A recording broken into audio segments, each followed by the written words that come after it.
The pressure to end the violence in Gaza is following President Biden beyond the White House. At a fundraiser last night in Minnesota, a protester who identified herself as Rabbi Jessica Rosenberg interrupted the president, calling for a ceasefire.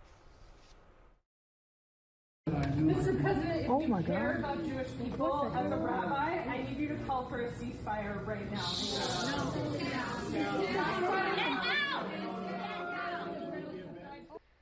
Biden responded saying he understood the emotion and he called for a humanitarian pause, saying, quote, "I think we need a pause. A pause means give time to get the prisoners out." But he was careful not to say he supported a ceasefire. That video was released by the group Jewish Voice for Peace.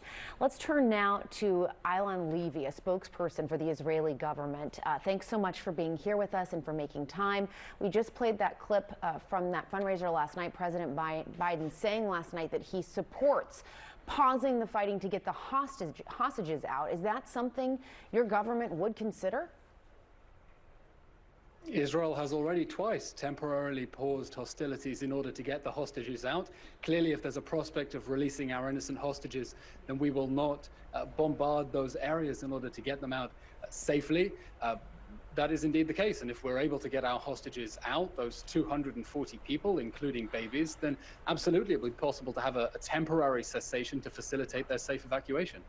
And it sounds like that would be based on intelligence and an agreement. Is that what would motivate you to do that again?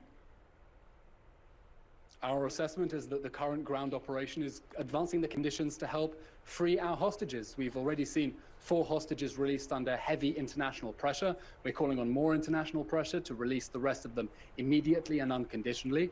But Hamas isn't suddenly going to develop a humanitarian backbone and release the children it abducted out of the kindness of its own heart. We're moving in order to physically free the hostages and put that pressure on Hamas to release them immediately and unconditionally. And the United States has been very clear that there's no excuse for abducting children and innocent people like that from their beds and holding them hostage in the Gaza Strip. Mm-hmm. And we just heard from the U.S. Secretary of State, Tony Blinken. He's departing and en route now to Israel with the newly confirmed Ambassador Jack Lew. And at one point, he highlighted not just discussing the day of and the moment to moment as you all are living in it, but the day after. Essentially, he said, setting conditions for a durable, sustainable peace. Those were his words. And that you all will be talking about that. Is Israel ready to have that conversation right now? We're exploring several different contingencies for the day after Hamas, but I want to stress this is premature. It's like discussing the Marshall Plan before the Battle of Stalingrad. We're still very early on in our campaign to defeat Hamas and destroy it in response to the October 7th massacre. There are several scenarios that are on the table. I can tell you the common denominator between all of them is that the Gaza Strip will be completely demilitarized. When this campaign is over, we will not go back to a world in which this enclave can be used to attack us with rockets, thousands of rockets just in the last few weeks, for the invasions of the death squads that burned, butchered, raped, beheaded people on October 7th. But it's very premature. We know that the battle ahead to dislodge Hamas, just as the world took many years to wipe out ISIS in Syria and Iraq, that road is going to be long, it's going to be difficult, and there will be a time to have those discussions. And I understand what you're saying in that you are very much in this right now. But your government and the IDF have both repeatedly said that your plan is to wipe out Hamas, that is what will happen. And so what does that potentially look like? If it's a demilitarized Gaza, what would that look like? It is very premature to look at what the day after scenario is going to look like. We're in this war not because we initiated it, but because Hamas declared war on us on October 7th with that massacre, leaving us no choice but to move in and to exercise our right to self-defense by dismantling the terror organization that perpetrated that.